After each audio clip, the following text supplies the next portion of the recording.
అస్సలాము అలైకుం వరహ్మతుల్లాహి వబర్కాతుహు. ఈనాటి ప్రసంగంలో మనం ఖుర్బానీ ఆదేశాలు తెలుసుకుందాం. ముందుగా ఖుర్బానీ అంటే ఏమిటి తెలుసుకుందాం. ఖుర్బానీ అంటే జిల్హిజ్జా నెల 10వ తేదీన పండుగ నమాజు తరువాత నుండి జుల్హిజ్జా నెల 13వ తేదీన సూర్యాస్తమయానికి ముందు వరకు రేయింబవళ్లలో ఎప్పుడైనా నిర్ధారిత పశువులను అల్లా ప్రసన్నత కోసము జిబా చేయడాన్ని ఖుర్బానీ అంటారు. ఈ ఖుర్బానీకి ఉన్న ఘనత విశిష్టత ఏమిటంటే, ఖురాన్లోని 108వ అధ్యాయము 2వ వాక్యంలో అల్లా సుబ్హానహు వ తఆలా తెలియజేశాడు, ఫసల్లి లిరబ్బిక వన్హర్, నీ ప్రభువు కోసమే నమాజ్ ఆచరించు, నీ ప్రభువు కోసమే ఖుర్బానీ చెల్లించు అని అక్కడ ఆదేశించబడి ఉంది.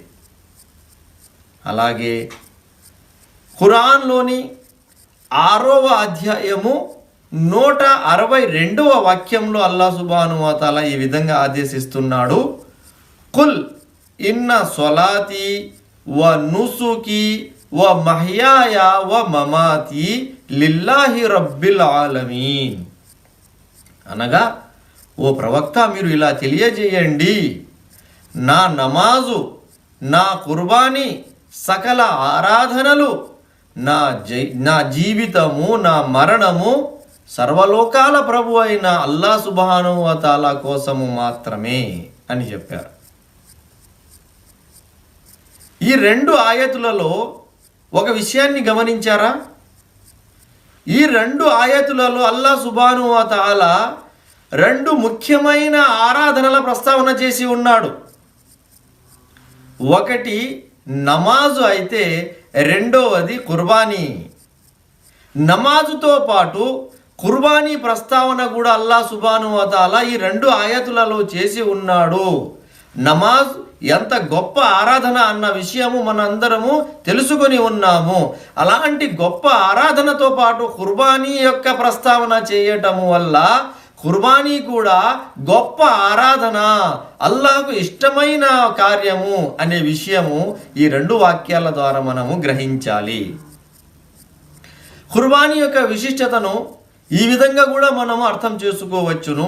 దైవ ప్రవక్త ముహమ్మద్ సల్లల్లాహు అలైహి వసల్లం వారి జీవితంలో మనము చూసినట్లయితే ఆయన ప్రతి సంవత్సరము ఖుర్బానీ చేశారు. ఆయన కుటుంబీకుల తరపున ఖుర్బానీ చేయటమే కాకుండా ఆయన అనుచర సమాజంలోని స్తోమత లేని వారికి కూడా ఖుర్బానీ పుణ్యము లభించేలాగా ఆయన అనుచర సమాజంలోని స్తోమత లేని వారి తరపు నుండి కూడా ఆయన ఖుర్బానీ చేసి ఉన్నారు. అల్లాహు అక్బర్. ఆయన కుటుంబీకుల సభ్యుల తరపున ఖుర్బానీ చేసుకోవటంతో పాటు అనుచర సమాజంలోని స్తోమత లేని వారి తరపు నుంచి కూడా ఖుర్బానీ చేశారు. అందరికీ ఖుర్బానీ పుణ్యము లభించేలాగా ఆయన కృషి చేశారు. అంటే ఆ ఖుర్బానీ ఎంత విశిష్టమైనదో మనము ఇట్టే అర్థం చేసుకోవచ్చు మిత్రులారా. అలాగే ఖుర్బానీ ఎంత ముఖ్యమైన ఆరాధన అనేది ప్రవక్త ముహమ్మద్ సల్లల్లాహు అలైహి వసల్లం వారి ఈ ఉల్లేఖనం ద్వారా కూడా మనము అర్థం చేసుకోవచ్చు. దైవ ప్రవక్త సల్లల్లాహు అలైహి వసల్లం వారు వారిస్తూ ఇలా తెలియజేశారు, స్తోమత ఉండి కూడా ఎవరైతే ఖుర్బానీ చేయటలేదో, స్తోమత ఉండి కూడా ఎవరైతే ఖుర్బానీ చేయుట లేదో వారు మన ఈద్గా పండుగ నమాజు ఆచరించే స్థలం దరిదాపులకు కూడా రావద్దు అని చెప్పారు. ప్రవక్త ముహమ్మద్ సల్లల్లాహు అలైహి వసల్లం సాధారణంగా మామూలు విషయాల గురించి ఆయన ఆగ్రహించరు, వారించరు. ఆయన ఆగ్రహిస్తున్నారు, వారిస్తున్నారు అంటే అది చాలా ముఖ్యమైన విషయం అయి ఉంటుంది. ఆ ప్రకారంగా స్తోమత ఉండి కూడా ఖుర్బానీ చేయని వారు మన ఈద్గాకు పండుగ నమాజు ఆచరిస్తున్న స్థలానికి దాని దరిదాపులకు కూడా రావద్దు అని కఠినంగా ఆయన వారిస్తున్నారు. అంటే ఖుర్బానీ ఎంత విశిష్టత గలదో, ఎంత ముఖ్యమైన ఆరాధనయో మనము ఈ ప్రవక్త సల్లల్లాహు అలైహి వసల్లం వారి ఉల్లేఖనం ద్వారా అర్థం చేసుకోవచ్చు. అలాగే ఖుర్బానీ అల్లాహకు ఎంత ప్రియమైన కార్యమో తెలుసుకోవాలంటే ఖురాన్లో 22వ అధ్యాయం 34వ వాక్యాన్ని చూస్తే మనకు అర్థమవుతుంది. ఆ వాక్యంలో అల్లాహ్ సుబ్హానహు వ తఆలా ఈ విధంగా తెలియజేస్తున్నాడు, వలికుల్లి ఉమ్మతిన్ జఅల్నా మన్సకల్ లియజ్కురుస్మల్లాహి అలా మా రజకహుం మిన్ బహీమతిల్ అన్ఆమ్. దాని అనువాదం ఏమిటంటే, తమకు అల్లాహ్ ప్రసాదించి ఉన్న పశువులపై అల్లాహ్ పేరును స్మరించటానికి గాను మేము ప్రతి అనుచర సమాజం కోసము ఖుర్బానీ ఆచారాన్ని నిర్ధారించాము. అల్లాహ్ సుబ్హానహు వ తఆలా ప్రతి అనుచర సమాజానికి ఖుర్బానీ చేయమని ఆదేశించి ఉన్నాడు. అంటే ప్రతి అనుచర సమాజానికి ఆ ఆరాధన చేయమని అల్లాహ్ ఆదేశించి ఉన్నాడు. అంటే అది అల్లాహకు ఎంత ప్రియమైన కార్యం అయి ఉంటే అల్లాహ్ ఆ విధంగా ఆదేశించి ఉంటాడు కదా. మనము ఆదం అలైహిస్సలాం వారి జీవిత చరిత్రలో కూడా విని ఉన్నాం. ఆదం అలైహిస్సలాం వారి 2 కుమారులు హాబిల్ మరియు కాబిల్ మధ్య పెళ్లి విషయంలో గొడవ జరిగినప్పుడు ఖుర్బానీ చేయమని తండ్రి ఆదేశించగా వారిద్దరూ ఖుర్బానీ సమర్పించారు. ఒకరి ఖుర్బానీ స్వీకరించబడింది, ఒకరి ఖుర్బానీ తిరస్కరించబడింది. అదంతా మనము ఆదం అలైహిస్సలాం వారి జీవిత చరిత్రలో వివరంగా తెలుసుకుని ఉన్నాం. ఇక్కడ అదంతా ప్రస్తావించే ఆస్కారము లేదు. కాకపోతే తద్వారా మనం అర్థం చేసుకోవాల్సిన విషయం ఏమిటంటే, ఆదం అలైహిస్సలాం వారి కుమారులు ఈ ప్రపంచంలో, ఈ భూమండలం మీద మానవుల మొదలైన దశలో ప్రారంభంలో వారు ఈ భూమి మీద జీవించారు. ఆ ప్రకారంగా మానవులు ఈ భూమి మీద జీవించిన ప్రారంభము నుండే ఖుర్బానీ ఆదేశాలు మానవులకు ఇవ్వబడి ఉన్నాయన్న విషయం మనకు అక్కడ స్పష్టమవుతుంది. ఆ తర్వాత ప్రతి అనుచర సమాజానికి కూడా అల్లాహ్ ఖుర్బానీ చేయమని ఆదేశించి ఉన్నాడన్న విషయం కూడా మనకు బోధపడుతుంది. ఈ అల్లాహ్ సుబ్హానహు వ తఆలా వాక్యాల ద్వారా, ప్రవక్త సల్లల్లాహు అలైహి వసల్లం వారి ప్రామాణికమైన హదీసుల ద్వారా ఖుర్బానీ యొక్క ప్రాముఖ్యత, విశిష్టత మనకు అర్థమవుతుంది. ఇవి కాక వేరే ఉల్లేఖనాలు ఉన్నాయి, అవి బలహీనమైనవి కాబట్టి వాటి ప్రస్తావన నేను ఇక్కడ చేయుటలేదు.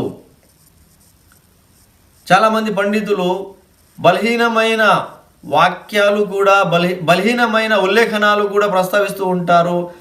ఖుర్బానీ చేయగానే ఆ ఖుర్బానీ రక్తము భూమి మీద పడకముందే అల్లాహ్ వద్ద ఆమోదం పొందుతుంది. ఆ రక్తపు చుక్క భూమి మీద పడకముందే ఖుర్బానీ ఇచ్చే వ్యక్తుల పాపాలు మన్నించబడతాయి.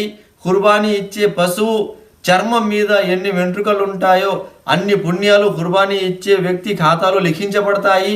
ఇలాంటి ఉల్లేఖనాలు ఉన్నాయి కదండి, అవన్నీ బలహీనమైన ఉల్లేఖనాలు అని ధార్మిక పండితులు నిర్ధారించి ఉన్నారు. కాబట్టి వాటిని నేను ఇక్కడ ప్రస్తావించుటలేదు. ఇక రండి, ఖుర్బానీ అంటే ఏమిటి, ఖుర్బానీ విశిష్టత ఏమిటి అని మనము తెలుసుకున్న తర్వాత ఖుర్బానీ ఆదేశం ఏమిటి, మనకు ఇస్లామియా శాసనంలో ఖుర్బానీకి ఉన్న విలువ ఏమిటి అంటే అది ఫర్జా లేదా సున్నత అంటే ధార్మిక పండితులు 2 రకాల అభిప్రాయాలు వ్యక్తపరిచి ఉన్నారు. కొంతమంది ధార్మిక పండితులు ఖుర్బానీ సున్నత్ అని తెలియజేసి ఉన్నారు. దైవ ప్రవక్త సల్లల్లాహు అలైహి వసల్లం వారు ఆచరించారు కాబట్టి అది సున్నత్ అని కొంతమంది ధార్మిక పండితుల అభిప్రాయం. మరికొంతమంది ధార్మిక పండితులు ఏమంటున్నారంటే స్తోమత ఉన్న వారిపై ఖుర్బానీ చేయటం విధి, తప్పనిసరి, వాజిబ్ అంటున్నారు. వారి ఈ వాదనకు ఆధారం ఏమిటంటే ఖురాన్లోని 108వ అధ్యాయము 2వ వాక్యంలో అల్లాహ్ సుబ్హానహు వ తఆలా ఫసల్లి లిరబ్బిక వన్హర్, నీ ప్రభువు కొరకు నమాజ్ ఆచరించు, నీ ప్రభువు కొరకు ఖుర్బానీ చెయ్యి అని ఆదేశిస్తున్నాడు. కాబట్టి ఆయన ఆదేశం ప్రకారము స్తోమత ఉన్నవారు ఖుర్బానీ చేయటం తప్పనిసరి, వాజిబ్. అలాగే దైవ ప్రవక్త సల్లల్లాహు అలైహి వసల్లం వారు స్తోమత ఉండి కూడా ఖుర్బానీ చేయని వారు మన ఈద్గాహకు పండుగ నమాజు చేసే స్థలం దరిదాపులకు రావద్దు అని వారించారు అంటే ఖుర్బానీ చేయటం స్తోమత ఉన్న వారిపై వాజిబ్, తప్పనిసరి అని ఆ వాక్యము మరియు ఉల్లేఖనం ద్వారా వారు ఆ విధంగా అభిప్రాయపడుతున్నారు. అసలు విషయం అల్లాహకు తెలుసు. ఇక రండి, ఏ ఏ పశువుల ఖుర్బానీ చెల్లుబాటు అవుతుంది అంటే అల్లాహ్ సుబ్హానహు వ తఆలా మరియు దైవ ప్రవక్త సల్లల్లాహు అలైహి వసల్లం వారి ఉల్లేఖనాలు, వాక్యాలు దృష్టిలో పెట్టుకొని చూసినట్లయితే మనకు అర్థమయ్యే విషయం ఏమిటంటే పొట్టేలు, గొర్రె, మేక, మేకపోతు, ఆవు, ఎద్దు, ఒంటె ఆడది అయినా మగది అయినా ఈ 8 పశువుల ఖుర్బానీ మాత్రమే చెల్లుబాటు అవుతుంది. ఈ 8 పశువులు కాకుండా వేరే పశువులు కూడా ఉన్నాయి. అవి కూడా హలాల్ ధర్మసమ్మతమే. అయినప్పటికీ వాటి ఖుర్బానీ చెల్లదు అని ధార్మిక పండితులు తెలుపుతున్నారు. ఎందుకంటే దైవ ప్రవక్త సల్లల్లాహు అలైహి వసల్లం కానీ ప్రవక్త సల్లల్లాహు అలైహి వసల్లం వారి అనుచరులలో సహాబాలు ఎవరైనా కానీ ఈ 8 పశువులు తప్ప వేరే పశువుల ఖుర్బానీ చేయలేదు. కాబట్టి మనము కూడా వారు చేసిన పశువులనే ఖుర్బానీ చేయాలి అని బోధిస్తూ ఉన్నారు. ఆ ప్రకారంగా ఈ 8 పశువుల ఖుర్బానీ మాత్రమే చెల్లుబాటు అవుతుంది. అయితే ఈ 8 పశువులలో ఏ పశువు ఖుర్బానీ ఉత్తమమైనది అంటే ఇక్కడ కూడా ధార్మిక పండితులు 2 రకాల అభిప్రాయం వ్యక్తపరిచి ఉన్నారు. కొంతమంది ఏమంటున్నారంటే పొట్టేలు ఖుర్బానీ ఉత్తమమైనది. ఎందుకంటే దైవ ప్రవక్త సల్లల్లాహు అలైహి వసల్లం వారు ప్రతి సంవత్సరము పొట్టేలు ఖుర్బానీ చేసి ఉన్నారు కాబట్టి పొట్టేలు ఖుర్బానీ ఉత్తమమైనది అని అంటున్నారు. మరికొంతమంది ధార్మిక పండితులు పశువు ఖుర్బానీ రూపంలో ఇవ్వబడుతున్న పశువు, దాని మాంసము, తద్వారా ప్రజలకు చేకూరుతున్న ప్రయోజనాలను దృష్టిలో పెట్టుకొని ఒక లిస్టు వారు తెలియజేశారు. ఆ లిస్టు ప్రకారంగా ఒంటె ఒక వ్యక్తి తరపు నుంచి ఇవ్వబడుతూ ఉంటే ఆ ఖుర్బానీ ఉత్తమమైనది. తరువాత ఆవు లేదా ఎద్దు ఒక వ్యక్తి తరపున ఖుర్బానీ ఇవ్వబడుతూ ఉంటే అది 2వ ఉత్తమమైన ఖుర్బానీ. పొట్టేలు, గొర్రె, మేక, మేకపోతు ఇవి ఒక వ్యక్తి తరపున ఖుర్బానీ ఇవ్వబడుతూ ఉంటే అది 3వ ఉత్తమమైన ఖుర్బానీ. ఆ తరువాత 7 వ్యక్తులు లేదా 7 కుటుంబాలు, 10 వ్యక్తులు లేదా 10 కుటుంబాలు ఒక ఒంటెలో భాగస్థులయ్యి ఖుర్బానీ చేస్తూ ఉంటే అది 4వ ఉత్తమమైన ఖుర్బానీ. 7 వ్యక్తులు లేదా 7 కుటుంబాలు కలిసి ఒక ఆవులో భాగస్థులయ్యి ఖుర్బానీ చేస్తూ ఉంటే అది ఉత్తమమైన ఖుర్బానీ, 5వ ఉత్తమమైన ఖుర్బానీ అని ధార్మిక పండితులు అభిప్రాయపడి ఉన్నారు. ఇంకా అసలు విషయము అల్లాహకు తెలుసు. ఇక రండి, ఖుర్బానీ పశువులో ఎలాంటి లక్షణాలు ఉండాలి? ఖుర్బానీ పశువులో ఎలాంటి లక్షణాలు ఉండాలి అంటే ప్రవక్త సల్లల్లాహు అలైహి వసల్లం వారి ఉల్లేఖనాలన్నింటినీ దృష్టిలో పెట్టుకొని ధార్మిక పండితులు తెలియజేసిన విషయం, ఖుర్బానీ కోసం ఇవ్వబడుతున్న పశువు తాజాగా, బాగా లావుగా, కొమ్ములు కలిగిన, ఖసీ చేయబడిన పశువు అయి ఉండటం మంచిది అని తెలియజేశారు. అలాగే ఖుర్బానీ ఇవ్వబడుతున్న పశువుల వయసు ఎంత ఉండాలి? ఎంత వయసు గల పశువుని ఖుర్బానీ ఇవ్వవచ్చు అంటే ప్రవక్త సల్లల్లాహు అలైహి వసల్లం వారి ఉల్లేఖనాల ద్వారా మనకు స్పష్టమయ్యే విషయం చూడండి. ఒంటె 5 సంవత్సరాలు పూర్తి చేసుకొని 6వ సంవత్సరము నడుస్తూ ఉండాలి. అలాంటి అంటే ఖుర్బానీ చెల్లుబాటు అవుతుంది. ఆవు లేదా ఎద్దు 2 సంవత్సరాలు పూర్తి చేసుకొని 3వ సంవత్సరము నడుస్తూ ఉండాలి. అలాంటి ఆవు లేక ఎద్దు ఖుర్బానీ చెల్లుబాటు అవుతుంది. పొట్టేలు గొర్రె విషయం గురించి చూడండి. పొట్టేలు మరియు గొర్రె పాల పళ్ళు ఊడిన తర్వాత వచ్చిన పళ్ళు ఉంటాయి కదండి, అలా పళ్ళు వేసిన పొట్టేలు గొర్రె అయి ఉండాలి. ఒకవేళ దొరకని ఎడల, గమనించండి, దొరకని ఎడల, పళ్ళు వేసిన పొట్టేలు గొర్రె దొరకని ఎడల సంవత్సరము దాని దరిదాపుల వయసు కలిగిన పొట్టేలు గొర్రె ఉన్నా కానీ ఖుర్బానీ కోసం చెల్లుబాటు అవుతుంది. ఆ తరువాత మేక మరియు మేకపోతు విషయం గురించి దైవ ప్రవక్త వారు తెలియజేశారు. అది తప్పనిసరిగా పళ్ళు వేసినదై ఉండాలి. అంటే పళ్ళు ఊడిన తర్వాత వస్తాయి కదండి పళ్ళు, ఆ పళ్ళు వేసినదై ఉండాలి మేక మేకపోతు. పళ్ళు వేయని మేక మేకపోతు అయితే ఖుర్బానీ ఎట్టి పరిస్థితుల్లో చెల్లదు.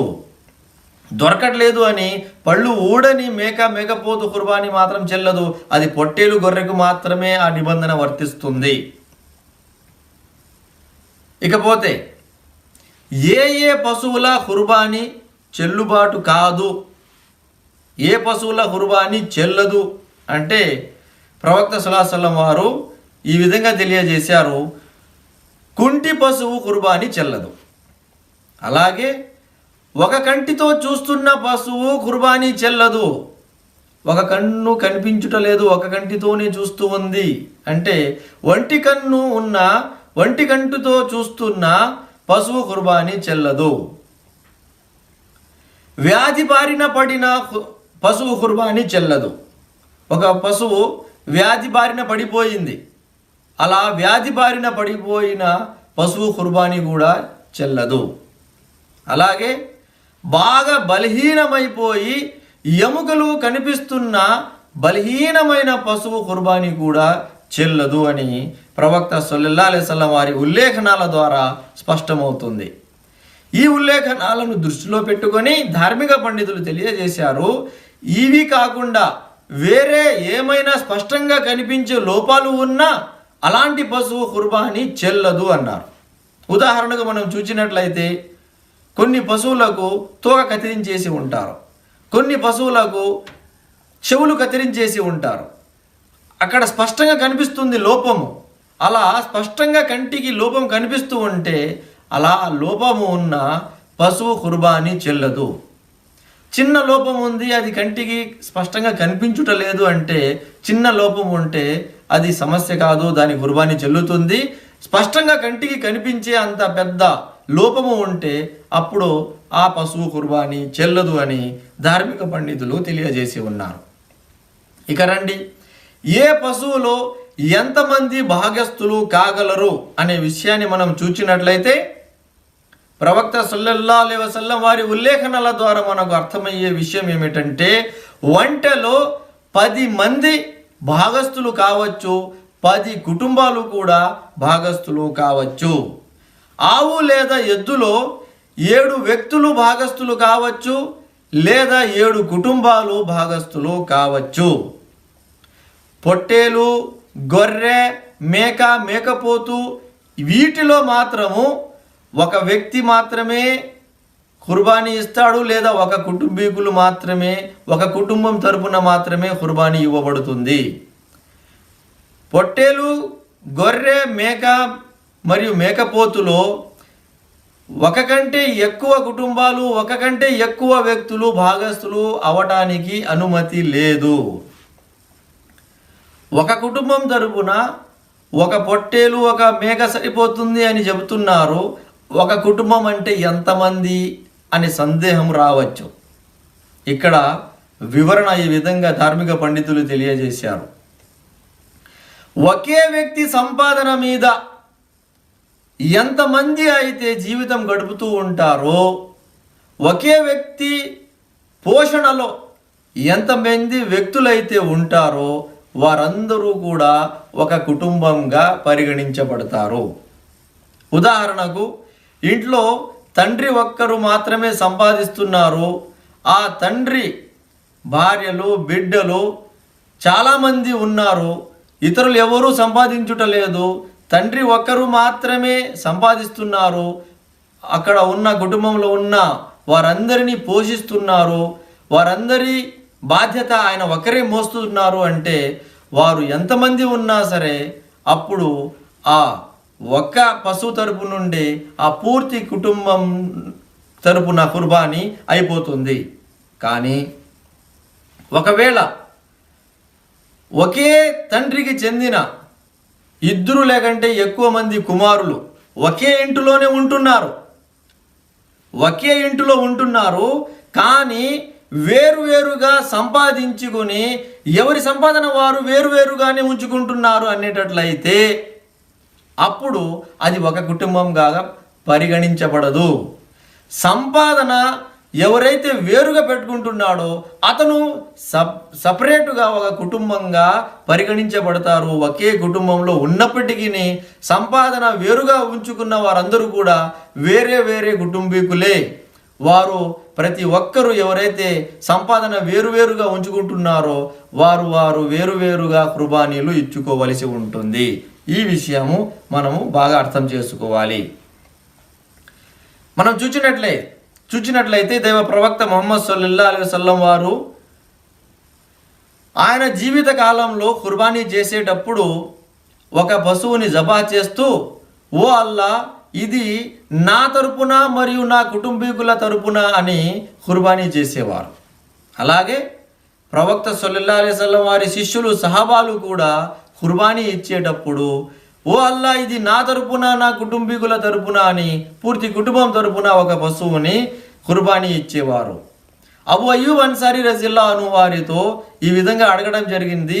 దైవ ప్రవక్త సల్లల్లాహు అలైహి వసల్లం వారి కాలంలో ప్రజలు ఏ విధంగా కుర్బానీలు చెల్లించుకునేవారు అంటే అబూ అయ్యూబ్ అన్సారీ రజిల్లాహు అన్హు వారు తెలియజేశారు, మనలోని ప్రతి వ్యక్తి తన తరపున తన కుటుంబం తరపున ఒక పశువుని జబా చేసి స్వయంగా తినేవాడు, ఇతరులకు కూడా తినిపించేవాడు అని ఆయన బదులిచ్చారు. ఆ ప్రకారంగా ప్రవక్త మరియు సహాబాల విధానం ఏమిటంటే ఒక కుటుంబం తరపున ఒక పశువుని జబా చేసి వారు స్వయంగా మాంసము భుజించి ఇతరులకు కూడా తినిపించేవారు. ఆ ప్రకారంగా ఒక పశువు ఒక కుటుంబం తరపున కుర్బానీ ఇవ్వబడేది అనేది మనకు స్పష్టమవుతుంది.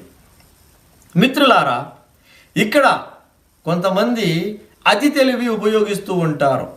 వారేం చేస్తారంటే బిడ్డలు పుట్టినప్పుడు 7 రోజులలో చేయవలసిన అకీకా 7 రోజులలో చేయకుండా తర్వాత కుర్బానీ సమయం వచ్చినప్పుడు ఒకే పశువులో కుర్బానీ మరియు అకీకా 2 అయిపోయేలాగా ఉపాయము పొందుతూ ఉంటారు. ఉదాహరణకు ఆవు లేక ఎద్దు ఉందనుకుందాం. అందులో 7 భాగాలు అవకాశం ఉంది కదండి. ఒక భాగం కుర్బానీ కోసము, ఒక భాగం అకీకా కోసము తీసుకుంటూ ఉంటారు. అలా ఉపాయం పన్నిన వారు తెలుసుకోవలసిన విషయం ఏమిటంటే ఒకే పశువులో కుర్బానీ, ఒకే పశువులో అకీకా చెల్లదు. ఇది ఏ ప్రామాణికమైన ఆధారంలో కూడా లేదు. అకీకా కోసము ఒక ప్రత్యేకమైన పశువును జబా చేయవలసి ఉంటుంది. కుర్బానీ పశువులో అకీకాను తీసుకుని వచ్చి జొప్పించే ప్రయత్నము చేయరాదు. ఇది అతి తెలివి ఉపయోగించటము, అలా చేయటం సమంజసము కాదు. అలాగే చాలామంది కొత్తగా వాదిస్తూ ఉంటారు. అంత డబ్బు పెట్టి పశువు తీసుకొని కుర్బానీ చేసి మాంసం మెక్కటం ఎందుకు, అదే డబ్బుతో పేదలకు దానము చేయొచ్చు కదా అని వాదిస్తూ ఉంటారు. వాళ్ళ వాదన వ్యర్థమైనది. ఇస్లాంలో అల్హమ్దులిల్లా ఫర్జ్ సదకా, ఫర్జ్ దానం జకాత్ అని ఒకటి ఉంది. అలాగే నఫిల్ సదకా, నఫిల్ దానము కూడా ఉంది. వాటి గురించి ప్రత్యేకంగా అల్లాహ్ వాక్యాలు, దైవ ప్రవక్త సల్లల్లాహు అలైహి వసల్లం వారి ఉల్లేఖనాలు ఉన్నాయి. ఆ ప్రకారంగా ముస్లింలు జకాత్ మరియు ఇతర సదకాలు చేస్తూ ఉంటారు, నిరుపేదలకు అందిస్తూ ఉంటారు. అవి చేయమని ప్రోత్సహించాలి. కుర్బానీ ఆపి సదకా చేయమని చెప్పాల్సిన అవసరము లేదు అన్న విషయం వారు గ్రహించాలి. ఖుర్బానీ ఒక ప్రత్యేకమైన ఆరాధన, సంవత్సరంలో ఒకసారి మాత్రమే చేయబడుతుంది. ఆ ప్రకారంగా ఖుర్బానీ చేసుకొని ఖుర్బానీ పుణ్యము మనము సపరేట్గా పొందాలి. ఆరాధనలు జీవితాంతము, సంవత్సరం మొత్తము ఎప్పుడైనా ఎక్కడైనా మనము చేసుకొని పుణ్యం సంపాదించుకోవచ్చు. ఆ విషయం కూడా వారు గ్రహించాలి. అలాగే ఒక వ్యక్తి బాగా చూసి ఎలాంటి లోపాలు లేని ఒక పశువుని కొన్నాడు. కొన్న తర్వాత కొద్ది రోజులకు ఏదో ఒక సంఘటన కారణంగా అందులో లోపం ఏర్పడింది. మరి అలాంటప్పుడు అతను ఏం చేయాలి అంటే, ధార్మిక పండితులు తెలియజేశారు, అతని వద్ద స్తోమత ఉంటే ఆ పశువు అమ్మేసి లోపము లేని మంచి సురక్షితమైన పశువుని ఒకటి కొని కుర్బానీ చేయటము ఉత్తమం. ఒకవేళ అతని వద్ద స్తోమత లేదు అంటే, సమయం లేదు, లేదా ఏదైనా ఇతర కారణాలు ఉన్నాయి, ఇక అతను ఆ పశువుని అమ్మి వేరే పశువు కొనలేడు అనేటట్లయితే అదే పశువుని అతను జబా చేయవచ్చు, కుర్బానీ ఇచ్చుకోవచ్చు. ఎందుకంటే కొనేటప్పుడు అందులో ఎలాంటి లోపము లేదు కాబట్టి అతని కుర్బానీ చెల్లుబాటు అవుతుంది అని తెలియజేసి ఉన్నారు. అలాగే కుర్బానీ కోసము పశువు కొన్న తర్వాత ఆ పశువు దొంగలించబడింది లేదా తప్పిపోయింది, కనిపించనే లేదు ఆ తర్వాత. మరి అలాంటప్పుడు వారేం చేయాలి? స్తోమత ఉంటే మరొక పశువు కొని కుర్బానీ చేయాలి. స్తోమత లేకపోతే వారికి కుర్బానీ పుణ్యము ఇన్షాల్లా తప్పనిసరిగా దక్కుతుంది. అలాగే మిత్రులారా, ఇప్పుడు కుర్బానీ సమయం ఏమిటి, ఎప్పుడు కుర్బానీ చేయాలి? ఇది చాలా జాగ్రత్తగా వినాల్సిన విషయం. కుర్బానీ ఎప్పుడు చేయాలి అంటే, పండుగ నమాజు తరువాత కుర్బానీ చేయాలి. జిల్హిజ్జా నెల 10వ తేదీన పండుగ నమాజు తరువాత కుర్బానీ చేయాలి. ఒకవేళ తొందరపడి ఎవరైనా జిల్హిజ్జా 10వ తేదీన పండుగ నమాజు కంటే ముందే జబా చేసేస్తే అది హలాల్ ధర్మసమ్మతమే, కానీ అతనికి కుర్బానీ పుణ్యము దక్కదు. అతను మామూలు రోజుల్లో మాంసం కోసము పశువుని జబా చేసుకొని మాంసం తింటారు కదండి, అలా అతనికి అది ధర్మసమ్మతమైన మాంసం మాత్రమే అతనికి హలాల్ దక్కుతుంది. కుర్బానీ పుణ్యం మాత్రం అతనికి దక్కదు. అతను మళ్ళీ మరొక పశువుని కొని పండుగ నమాజు తర్వాత జబా చేసుకుంటే అప్పుడే అతనికి కుర్బానీ పుణ్యము ప్రాప్తమవుతుంది. ఒకవేళ ఎవరైనా మర్చిపోయి పండుగ నమాజ్ కంటే ముందే జబా చేసేస్తే అతనికి కూడా కుర్బానీ పుణ్యము దక్కదు. ఆ పశువు అతని కోసం హలాల్ ధర్మసమ్మతమే, అతను ఆ పశువు మాంసాన్ని తినవచ్చు, కానీ కుర్బానీ పుణ్యం మాత్రం అతనికి ఇవ్వబడదు. అతను మరొక పశువుని కొని పండుగ నమాజు తరువాత మళ్ళీ జబా చేసుకోవాలి. అప్పుడే అతనికి కుర్బానీ పుణ్యము ప్రాప్తమవుతుంది. అయితే జిల్హిజ్జా నెల 10వ తేదీన పండుగ నమాజు తరువాత నుండి చేయబడే కుర్బానీ, ఆ రోజు అంటే 10వ తేదీన చేయబడే కుర్బానీ ఉత్తమమైనది. ఆ తర్వాత 11, 12, 13 తేదీలలో కూడా కుర్బానీ చేసుకోవచ్చు. 10వ తేదీన చేసే కుర్బానీ ఎక్కువ పుణ్యము మరియు ఎక్కువ గౌరవప్రదమైనది అని ధార్మిక పండితులు అభిప్రాయపడి ఉన్నారు. ఇక కుర్బానీ చేసే విధానం ఏమిటి అంటే, పశువుని జబా చేసే ముందు కత్తి బాగా పదును పెట్టుకోవాలి. పశువు ముందర కత్తి నూరరాదు. అలాగే పశువుని జబా చేసేటప్పుడు ఎడమవైపుకి పడుకోబెట్టి జబా చేయాలి. ఆవు, ఎద్దు, పొట్టేలు, గొర్రె, మేక, మేకపోతు ఉంటే వాటిని పడుకోబెట్టి జబా చేయాలి. వంటె అయితే నిలబెట్టి అతని గొంతు మరియు మునుపటి కాళ్ళ మధ్యలో ఒక ప్రదేశంలో నహర్ చేస్తారు. అలా నిల్చోబెట్టి వంటెకు మాత్రమే నహర్ చేయాలి. ఇతర పశువులకు మాత్రము పడుకోబెట్టి జబా చేయాలి. జబా చేస్తున్నప్పుడు పశువు ముఖాన్ని ఖిబ్లా దిశలో ఉండేటట్టు చూసుకోవాలి. అలాగే ఎవరైతే జబా చేస్తున్నారో, ఖుర్బానీ చేస్తున్నారో వారు కూడా వారి ముఖాన్ని ఖిబ్లా దిశలో ఉండేటట్టుగా చూసుకోవాలి. జబా చేస్తున్న వ్యక్తి అవసరార్థం తన కాలు పశువు శరీరం మీద ఉంచాలనుకుంటే ఉంచుకోవచ్చు. అలాగే జబా చేస్తున్న వ్యక్తి పదునైన కత్తిని తీసుకొని తొందరగా జబా చేయాలి. ఎవరైతే ఖుర్బానీ ఇస్తున్నారో వారే స్వయంగా తమ స్వహస్తాలతో ఆ పశువుని జబా చేయాలి. ఒకవేళ వారి వల్ల కావట్లేదు అనేటట్లయితే ఇతరులతో కూడా ఖుర్బానీ జబా చేయించుకోవచ్చు. అలాగే మహిళలు కూడా వారి ఖుర్బానీ వారి స్వహస్తాలతోనే జబా చేసుకోవచ్చును. ఒకవేళ వారి వల్ల కుదరదు అనేటట్లయితే ఇతరుల చేత కూడా వారు ఖుర్బానీ జబా చేయించుకోవచ్చును. ఖుర్బానీ పశువుని జబా చేసేటప్పుడు బిస్మిల్లాహి అల్లాహు అక్బర్తో పాటు అల్లాహుమ్మ ఇన్న హాజా మిన్కా వలక అల్లాహుమ్మ తకబ్బల్ మిన్నా అని కూడా పఠించవచ్చును. మరొక ఉల్లేఖనంలో ఇన్ని వజ్జహతు వజియ లిల్లజీ ఫతర సమావాతి అని దువా ఉంది కదండి, ఆ పూర్తి దువా కూడా పఠించవచ్చును అని తెలుపబడింది. జబా చేస్తున్నప్పుడు కొన్ని సందర్భాలలో కొన్ని పశువులు బెదిరిపోయి తప్పించుకొని పారిపోతాయి, తర్వాత చేతికి చిక్కవు, అవి పారిపోతూ ఉంటే అలాంటప్పుడు ఏమి చేయాలంటే ధార్మిక పండితులు తెలియజేశారు. ఎలాగైతే పశువుని షికారు చేస్తారో బాణాల ద్వారా, ఇతర పరికరాల ద్వారా, ఆ విధంగా పదునైన బాణంతో కానీ లేదా వేరే పరికరాలతో కానీ అల్లా నామము స్మరించి ఆ పారిపోతున్న పశువుని గాయపరచాలి. అదే గాయంలో ఒకవేళ అది మరణిస్తే అతని ఖుర్బానీ అయిపోయినట్లే. ఒకవేళ అది మరణించగా ముందే చేతికి దక్కితే అప్పుడు దాన్ని జబా చేసేయాలి.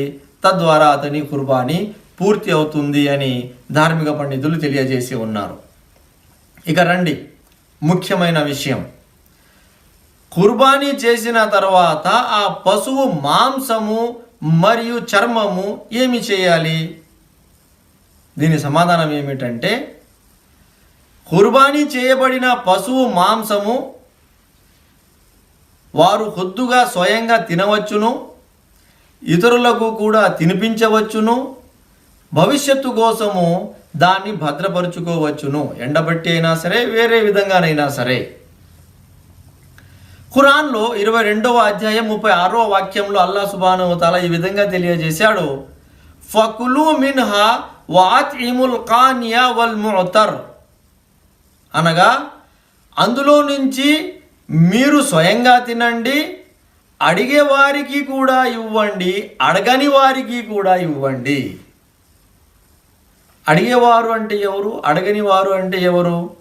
నిరుపేదలు చేతులెత్తి అడిగేవారు, వారికి ఇవ్వండి. ఇరుగు పొరుగు వారు, బంధుమిత్రులు వారు చేతులెత్తి అడగరు, అలాంటి వారికి కూడా ఇవ్వండి అని అక్కడ పేర్కొనబడింది.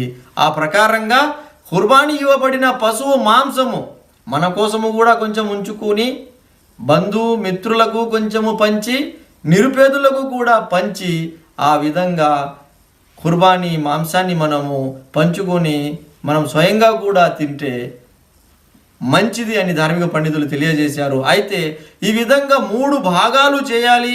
ఆ 3 భాగాలు సరైన పరిణామంలోనే ఉండాలి, కొంచెం కూడా హెచ్చు తగ్గులు అవ్వకూడదు అనే నిబంధనలు ఏమీ లేవు. ఎవరైనా పుణ్యం కోసం పూర్తి మాంసము అనాథలకు, పేదలకు లేదా ఇతరులకు పంచాలనుకుంటే పూర్తి మాంసం పంచేయవచ్చు, అందులో ఎలాంటి తప్పు లేదు. అలాగే ఎక్కువ మాంసము అవసరాల కోసం ఉంచుకొని కొద్ది మాంసం మాత్రము పంచాలనుకుంటే అనుమతి ఉంది, కానీ అది భక్తికి విరుద్ధమైన విషయం.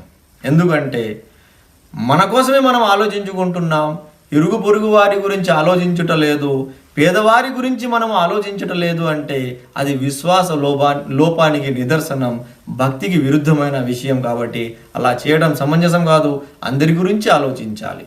బంధుమిత్రుల గురించి ఆలోచించాలి, పేదల గురించి ఆలోచించాలి, మన కుటుంబ సభ్యుల గురించి కూడా మనము శ్రద్ధ తీసుకోవాలి. అలాగే కుర్బానీ పశువు మాంసము ముస్లిమేతరులకు ఇవ్వవచ్చునా అంటే ఇవ్వవచ్చును. నా సలహా ఏమిటంటే ఈ రోజుల్లో ముస్లిమేతరులలో ముస్లింల పట్ల అపోహలు సృష్టిస్తున్నారు దుష్టశక్తులు. విషం కక్కి ముస్లిములకు వ్యతిరేకంగా వారి మెదడులలో బాగా నూరిపోస్తున్నారు. ఇలాంటి సందర్భంలో అపోహలు తొలగిపోవటానికి, వారిలో ఉన్న అనుమానాలు దూరం అవటానికి మనము స్వయంగా 2 అడుగులు ముందుకేసి మన సమీపంలో ఇరుగు పొరుగులో ఉంటున్న మన ముస్లిమేతరుల సోదరులకు వెళ్ళి సగౌరవంగా ఆహ్వానించి ఈ కుర్బానీ పశువు మాంసము అందజేయాలి. అలాగే మరొక ముఖ్యమైన విషయం, మనం ఏ ప్రదేశంలో అయితే ఉంటున్నామో ఆ ప్రదేశంలో ఉన్న ముస్లిమేతరుల సోదరుల మనోభావాలు గాయపడకుండా ఉండటానికి ఆ ప్రదేశంలో ఉన్న ధార్మిక పండితులు కుర్బానీ విషయంలో ఏ నియమాలైతే బోధిస్తున్నారో ఆ నియమాలకు అనుగుణంగా కుర్బానీ చేసుకోండి. ఇది శ్రేయస్కరమైన విధానము. అలాగే మిత్రులారా, కుర్బానీ పశువు చర్మం ఏం చేయాలి? ఆ చర్మము మనం స్వయంగా ఉపయోగించుకోవటానికి అవకాశం ఉంటే ఉపయోగించుకోవచ్చును. మనకు ఉపయోగించుకోవటం రాదు అంటే ఇతరులకు దానం చేసేయాలి, లేదా అమ్మేసి వచ్చిన సొమ్ముని దానం చేసేయాలి. అంతేగాని పశువుని జబా చేసిన తర్వాత ముక్కలు చేసి ఇవ్వటానికి వచ్చిన కసాయికి కూలీ రూపంలో మాత్రం ఇవ్వటానికి అనుమతి లేదు. కూలీ రూపంలో డబ్బు జేబు నుంచి చెల్లించండి, కానీ ఆ కుర్బానీ ఇవ్వబడిన పశువు చర్మాన్ని కూలీ రూపంలో కసాయికి ఇవ్వటానికి అనుమతి లేదు. ఇది జాగ్రత్తగా గమనించాల్సిన విషయం. ఇక చివరిగా ఒక ముఖ్యమైన విషయం చెప్పిన మాటను ముగిస్తాను. అదేమిటంటే, మరణించిన వారి తరపున కుర్బానీ ఇవ్వవచ్చునా లేదా అంటే ధార్మిక పండితులు భిన్నాభిప్రాయాలు కలిగి ఉన్నారు. ఎవరైతే మరణించిన వారి తరపున కుర్బానీ ఇవ్వవచ్చును అని చెబుతూ ఆధారాలు చూపిస్తున్నారో వారు చూపిస్తున్న ఆధారాలన్నీ బలహీనమైనవి. ప్రామాణికమైన ఆధారాలలో ఎక్కడ ఆ విషయం బోధపడలేదు. ఇక ఎవరైతే కుర్బానీ ఇవ్వటానికి అనుమతి ఉంది అని చెబుతూ వేరే మార్గాలు చూపిస్తున్నారో వారు ఏమంటున్నారంటే, ఒకవేళ మరణించిన వ్యక్తి మరణించే ముందు నేను మరణించిన తర్వాత నా తరపున ప్రతి సంవత్సరము కుర్బాను చేస్తూ ఉండండి అని వసియత్ హితవు చేసి ఉంటే అప్పుడు అతని తరపున కుర్బానీ చేయటానికి అనుమతి ఉంటుంది అని కొంతమంది ఒక రకమైన అభిప్రాయం వ్యక్తపరుస్తున్నారు. మరికొంతమంది అయితే అది కూడా ఒక దానం కదండి, అది చేయవచ్చును అంటున్నారు. అయితే మనము తెలుసుకోవలసిన విషయం ఏమిటంటే మిత్రులారా, దైవ ప్రవక్త ముహమ్మద్ సల్లల్లాహు అలైహి వసల్లం వారి జీవితంలో దైవ ప్రవక్త సల్లల్లాహు అలైహి వసల్లం వారి సతీమణి ఖదీజా రజియల్లాహు తఆలా అన్హా వారు మరణించారు. ప్రవక్త సల్లల్లాహు అలైహి వసల్లం వారి 2 కుమారులు మరణించారు. ప్రవక్త సల్లల్లాహు అలైహి వసల్లం వారి కుమార్తెలు మరణించారు. సొంత కుటుంబ సభ్యుల్లో ఇంతమంది మరణించి ఉన్నా దైవ ప్రవక్త సల్లల్లాహు అలైహి వసల్లం వారు ఏ సంవత్సరము కూడా మరణించిన నా సతీమణి ఖదీజా పేరున నేను కుర్బానీ చేస్తున్నాను, మరణించిన నా కుమారుల పేరిట నేను కుర్బానీ చేస్తున్నాను, మరణించిన నా కుమార్తెల పేరిట నేను కుర్బానీ చేస్తున్నాను అని చేయలేదు. కాబట్టి మరణించిన వ్యక్తుల పేరిట ప్రత్యేకంగా కుర్బానీ చేయడానికి అనుమతి లేదు. కాకపోతే ప్రవక్త సల్లల్లాహు అలైహి వసల్లం వారి విధానాన్ని మనము పాటిస్తే ఇన్షాల్లా బ్రతికి ఉన్న వారికి మరణించిన వారికి అందరికీ కుర్బానీ పుణ్యము ప్రాప్తమవుతుంది. అది ఎలాగంటే చూడండి, దైవ ప్రవక్త సల్లల్లాహు అలైహి వసల్లం వారు కుర్బానీ ఇచ్చేటప్పుడు ఏమని దుఆ పఠించేవారంటే, అల్లాహుమ్మా తకబ్బల్ మిన్ ముహమ్మద్ వ ఆలి ముహమ్మద్. ఓ అల్లా, నేను ఇస్తున్న ఈ కుర్బానీ నా తరపున మరియు నా కుటుంబ సభ్యుల తరపున స్వీకరించు అని కుర్బానీ చేసేవారు. ఇక ఆయన కుటుంబ సభ్యుల్లో జీవించి ఉన్నవారు ఉన్నారు, మరణించి ఉన్నవారు ఉన్నారు. ఆ ప్రకారంగా ఆయన తరపున ఆయన కుటుంబీకుల్లో బ్రతికి ఉన్న మరణించిన వారందరి తరపున కుర్బానీ అయ్యింది, అందరికీ కుర్బానీ పుణ్యము బహుశా ప్రాప్తమైంది అని ధార్మిక పండితులు ఆశాభావం వ్యక్తపరుస్తూ ఏమంటున్నారంటే, మనము కూడా కుర్బానీ ఇచ్చేటప్పుడు ఓ అల్లా ఇది నా తరపున నా కుటుంబ సభ్యుల తరపున స్వీకరించు అని కుర్బానీ చేసుకుంటే మన తరపున కుర్బానీ అయిపోతుంది, మన కుటుంబ సభ్యుల్లో జీవించి ఉన్న మరణించి ఉన్న వారందరి తరపున కూడా కుర్బానీ అయిపోతుంది. అందరికీ కూడా ఇన్షా అల్లా కుర్బానీ పుణ్యము ప్రాప్తమయ్యే అవకాశము ఉంది అని ధార్మిక పండితులు తెలియజేసి ఉన్నారు. ఇకపోతే మిత్రులారా, చివర్లో ముఖ్యమైన సూచనలు ఏమిటంటే, బాకీ తీసుకొని మరి కుర్బానీ చేయవలసిందేనా అంటే, అల్లా సుబ్హానహు వ తఆలా బాకీ చేసి మరీ తప్పనిసరిగా కుర్బానీ చేయమని ఆదేశించలేదు. కానీ మనకు అల్లా శక్తి ఇచ్చి ఉంటే కుర్బానీ ఒక 3-4 రోజుల్లో మాత్రమే అవుతుంది, మిగతా రోజుల్లో కుర్బానీ అవ్వదు. అయితే అనుకోకుండా ఆ సమయానికి మన వద్ద డబ్బు లేదు అనేటట్లయితే అప్పటికప్పుడు ఎక్కడి నుంచైనా డబ్బు తీసుకొని తర్వాత ఇన్షాల్లా మనము చెల్లించుకోగలము అనే ధైర్యము ఉంటే అప్పుడు బాకీ తీసుకొని కుర్బానీ చేసుకోవటం మంచిది, ఉత్తమం. చూడండి, డబ్బులు లేకపోయినా స్నేహితులకు పార్టీలు ఇస్తాం బాకీలు చేసి, వేరే చాలా కార్యాలు చేస్తాం. మరి పుణ్యం ప్రాప్తమయ్యే విషయంలో ఎందుకు వెనుకడుగు వేయాలి? బేకారు విషయాలలో ధైర్యము చేస్తాం, పుణ్యం ప్రాప్తమయ్యే విషయంలో మాత్రము కంగారు పడతామంటే ఇది సరికాదు మిత్రులారా. కాబట్టి అల్లా సుబ్హానహు వ తఆలా నాకు ఇస్తాడు, నేను బాకీ చెల్లించుకోగలను అని అల్లా మీద నమ్మకంతో బాకీ చేసి కుర్బానీ చేయాలనుకుంటే చేసుకోవచ్చును, అది మంచిదే అని ధార్మిక పండితులు అభిప్రాయపడి ఉన్నారు. అలాగే ఏ వ్యక్తి అయితే కుర్బానీ చేయాలని సంకల్పించుకున్నాడో అతను జిల్హిజ్జా మాసం ప్రారంభం నుండి కుర్బానీ ఇచ్చేంత వరకు, అతను 10వ తేదీన కుర్బానీ ఇస్తాడో 11, 12, 13 తేదీలలో ఎప్పుడు కుర్బానీ ఇస్తాడో అతను కుర్బానీ ఇచ్చేంత వరకు కూడా వెంట్రుకలు కత్తిరించరాదు, గోర్లు కత్తిరించరాదు, చర్మము కత్తిరించరాదు. ఒకవేళ మర్చిపోయి కుర్బానీ ఇవ్వాలని సంకల్పించుకున్న వ్యక్తి మధ్యలో గోర్లు కత్తిరించేశాడు లేదా చర్మం కత్తిరించేశాడు అంటే అతను అల్లాహ్తో క్షమాపణ వేడుకోవాలి, ఎలాంటి కఫారా పరిహారము చెల్లించాల్సిన అవసరం అయితే లేదు. అలాగే కుర్బానీ కేవలం అల్లా ప్రసన్నత కోసము ఇఖ్లాస్తో చిత్తశుద్ధితో చేయాలి, ప్రదర్శన బుద్ధి ఉండకూడదు, అలాగే పిసినారితనము కూడా ఉండకూడదు. ఇది చాలా ముఖ్యమైన విషయం. మనం చూస్తూ ఉంటాం సమాజంలో చాలామంది ధనవంతులు, డబ్బు ఉన్నవాళ్ళు, సౌకారులు కూడా కుర్బానీ విషయంలో పిసినారితనము చూపిస్తూ ఏదో ఒక సాధారణమైన చిన్న పశువు తీసుకొని కుర్బానీ చేసేసి చెల్లించేద్దాము అని ప్రయత్నిస్తూ ఉంటారు. అంటే వారు పిసినారితనం ప్రదర్శిస్తూ ఉంటారు. సంవత్సరంలో ఒక్కసారి చేయబడే కుర్బానీ విషయంలో పిసినారితనము ప్రదర్శించకండి. సంతోషంగా అల్లా మార్గంలో ధనము ఖర్చు పెట్టండి. ఎందుకంటే అల్లా సుబ్హానహు వ తఆలాకు మనము ఇస్తున్న కుర్బానీ పశువు యొక్క మాంసము అవసరము లేదు, రక్తము అవసరము లేదు. మనం అల్లా చిత్తము కోసము సంతోషంగా కుర్బానీ చేస్తామా లేదా అనేది అల్లా చూస్తున్నాడు. లన్ యనాలల్లాహ లుహూముహా వలా దిమావుహా అని అల్లా సుబ్హానహు వ తఆలా తెలియజేశాడు.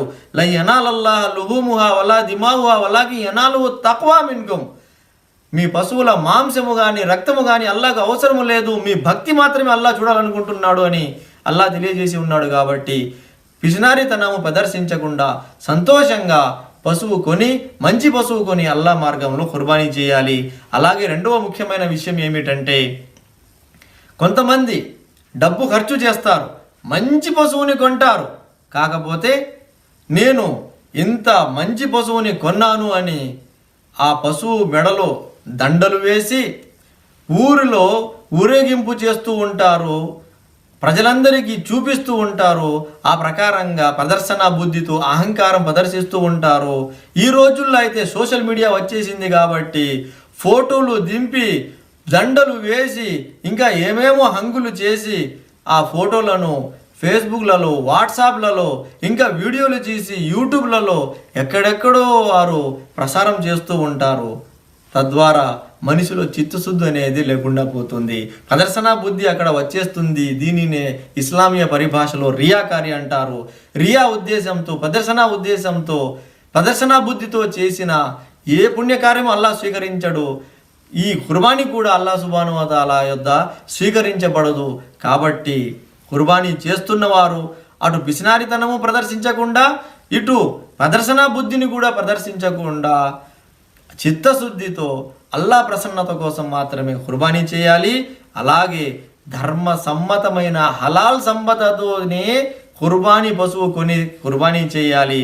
హరాం సంపదతో పశువు కొని కుర్బానీ చేస్తే ఆ కుర్బానీ ఆమోదించబడదు. హరాం సంపదతో ఏ పుణ్యకార్యము చేసినా అది ఆమోదించబడదు, స్వీకరించబడదు. ఇవి కొన్ని ముఖ్యమైన విషయాలు, సూచనలు. నేను అల్లాహతో దువా చేస్తున్నాను. అల్లాహ్ సుబ్హానహు వ తఆలా మమ్మల్ని అందరికీ హలాల్ సంపదతో, చిత్తశుద్ధితో, సంతోషంగా మంచి పశువుని అల్లాహ్ ప్రసన్నత కోసము కుర్బానీ ఇచ్చే భాగ్యం అల్లాహ్ ప్రసాదించుగాక. ఎవరెవరికైతే అల్లాహ్ సుబ్హానహు వ తఆలా స్తోమత ఇచ్చారో వారందరూ కుర్బానీ చేసుకునే భాగ్యం అల్లాహ్ అందరికీ ప్రసాదించుగాక. ఎవరికైతే స్తోమత లేదో వారందరికీ అల్లాహ్ సుబ్హానహు వ తఆలా కుర్బానీ చేయటానికి అర్హత, స్తోమత ప్రసాదించుగాక. ఆమీన్. తఖబ్బలల్లాహు మిన్నా వ మిన్కుం వ జజాకుముల్లాహు ఖైరన్. అస్సలాము అలైకుం వరహ్మతుల్లాహి వబరకాతుహు.